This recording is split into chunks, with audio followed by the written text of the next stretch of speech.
Bismillahirrahmanirrahim. Assalamualaikum warahmatullahi wabarakatuh. Syukur Alhamdulillah kita bisa berjumpa lagi di channel ini. Salawat dan salam selalu dan tetap tercurahkan kepada junjungan kita Nabi besar Muhammad sallallahu alaihi wasallam. Allahumma sholli ala sayyidina Muhammad wa ala ali sayyidina Muhammad. Harapan dan doa saya semoga saudaraku semuanya selalu diberikan kesehatan, dilapangkan rezekinya, diampuni dosa-dosanya, dan dipanjangkan umurnya. Amin ya rabbal alamin.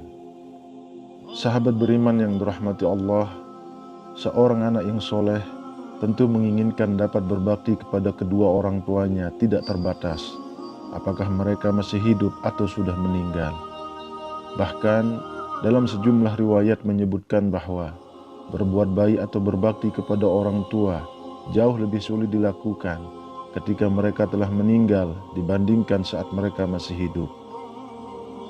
Ada beberapa hal yang bisa kita lakukan sebagai bentuk bakti kepada orang tua yang telah meninggal, seperti mendoakan mereka, bergaul dengan kerabat orang tua, beramal soleh, dan yang lainnya. Dari Malik bin Rabi'ah Sa'idi radhiyallahu anhu, beliau menceritakan, ketika kami sedang duduk bersama Rasulullah Shallallahu Alaihi Wasallam, tiba-tiba datang seorang dari Bani Salamah.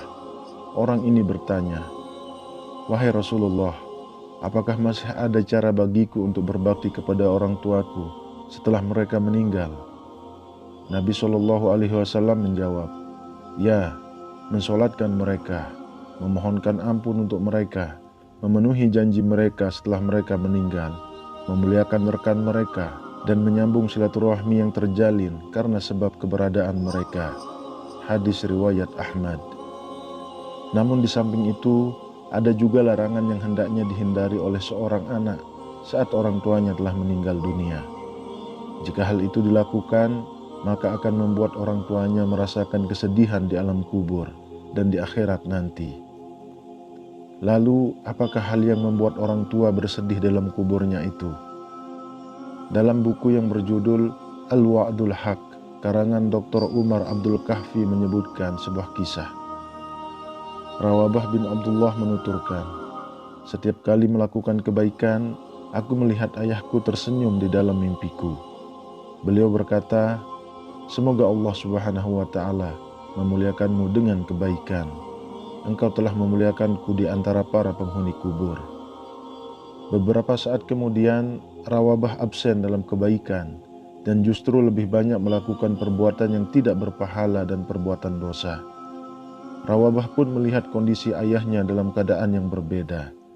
Ia berkata, "Tatkala aku terjerumus dalam perbuatan buruk, aku melihat ayahku menggigit jari jemarinya. Beliau bertutur, 'Engkau telah membuatku sedih, anakku.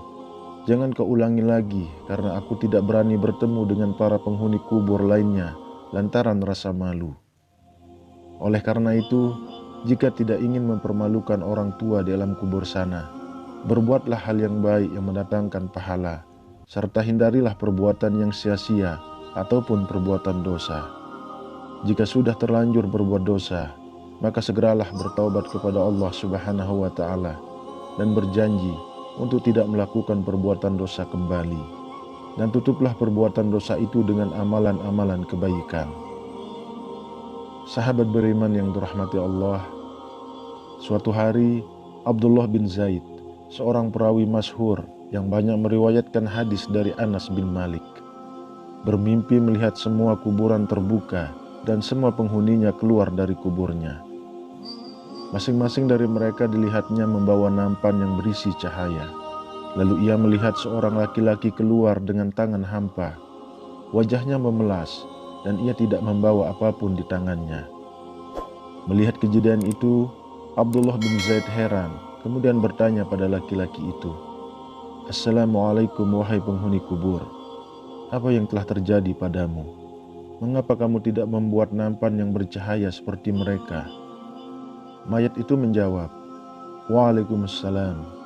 Mereka semua memiliki anak dan keluarga yang selalu mendoakan dan bersedekah atas nama mereka. Nampan yang bercahaya itu merupakan pahala doa-doa dan sedekah yang mereka kirimkan. Sementara aku, walaupun aku memiliki anak, namun anakku tidak pernah mendoakanku, apalagi bersedekah untukku. Oleh karena itu, aku tidak mempunyai cahaya, dan itu membuatku malu pada teman-temanku.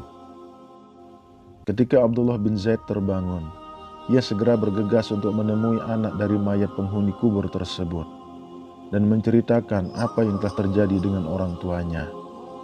Setelah Abdullah bin Zaid menyelesaikan cerita dalam mimpinya dan menasihatinya, maka berkatalah anak itu, "Terima kasih wahai Syekh atas nasihatmu. Mulai saat ini, aku akan bertaubat dan tidak akan mengulangi perbuatanku dulu." Sejak peristiwa itu, anak yang telah beranjak dewasa itu selalu berdoa dan bersedekah untuk orang tuanya. Pada saat yang sama, selang beberapa tahun kemudian, Abdullah bin Zaid bermimpi dengan hal yang sama. Akan tetapi, dia melihat laki-laki yang tiada membawa nampan, kini telah membawanya, bahkan cahayanya melebihi yang lainnya. Mayat tersebut berkata, "Wahai Abdullah bin Zaid, semoga Allah membalas kebaikanmu karena nasihatmu. Aku pun selamat dari neraka, dan aku tidak malu lagi terhadap tetanggaku berkat doa dan sedekah yang selalu dikirimkan anakku kepadaku."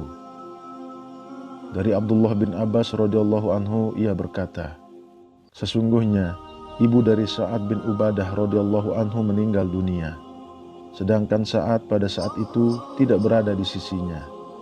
Kemudian Sa'ad mengatakan, 'Wahai Rasulullah, sesungguhnya ibuku telah meninggal, sedangkan aku pada saat itu tidak berada di sampingnya. Apakah bermanfaat jika aku menyedekahkan sesuatu untuknya?'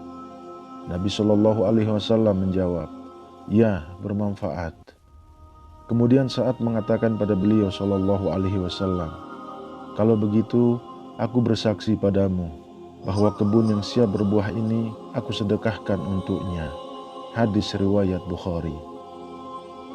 Sahabat beriman yang dirahmati Allah, itulah penjelasan mengenai hal yang dapat membuat orang tua bersedih di alam kuburnya. Semoga kita dapat menambah wawasan baru bagi kita agar dapat berbakti kepada orang tua, baik ketika ia masih hidup maupun ketika ia sudah meninggal dunia.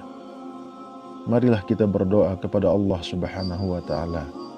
Semoga kita diberikan rahmat oleh Allah agar dapat terbebas dari siksa kubur, dan semoga diberikan jalan yang lurus oleh Allah untuk tetap istiqomah dalam iman dan Islam, sehingga kelak dapat diridhoi oleh Allah untuk masuk ke dalam surga dengan hisab yang ringan.